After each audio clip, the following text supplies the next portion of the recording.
आता बघूयात या घडीच्या मोठ्या बातम्या। लातूरचे खासदार शिवाजीराव काळगे यांच्या अडचणीत वाढ। जात प्रमाणपत्र आणि जात वैधता प्रमाणपत्र प्रकरणी काळगेंना औरंगाबाद खंडपीठाची नोटीस। सप्टेंबरमध्ये जात प्रमाणपत्र प्रकरणी सुनावणी होणार। गंगापूर विधानसभा मतदारसंघात महायुतीत रस्सीखेच सुरू। आमदार प्रशांत बंब यांच्या विरोधात आमदार सतीश चव्हाण यांच्याकडून जोरदार तयारी। अजित पवार गटाकडून प्रशांत बंब यांच्या समोर आव्हान।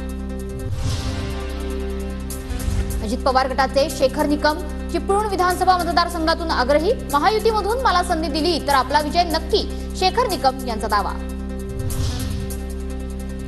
मनसे अध्यक्ष राज ठाकरे आज सोलापूर दौऱ्यावर। विधानसभा निवडणुकीच्या पार्श्वभूमीवर राज ठाकरे पदाधिकारी आणि कार्यकर्त्यांची भेट घेणार। सोलापूर दौऱ्यापूर्वी आज राज ठाकरे पुण्यात पूरग्रस्त भागाची पाहणी करणार। एकता नगरमधल्या नागरिकांशीही राज ठाकरे संवाद साधणार।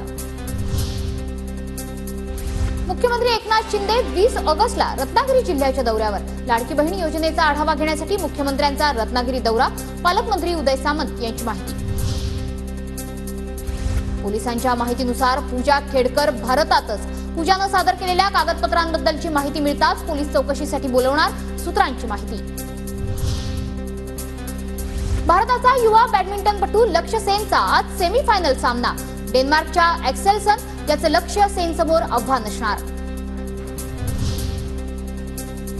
पॅरिस ऑलिम्पिकमध्ये आज भारतीय पुरुष हॉकी संघाचा क्वार्टर फायनल सामना। भारतासमोर ग्रेट ब्रिटनच्या संघाचं आव्हान। कर्णधार हरमनप्रीत सिंहच्या कामगिरीवर लक्ष।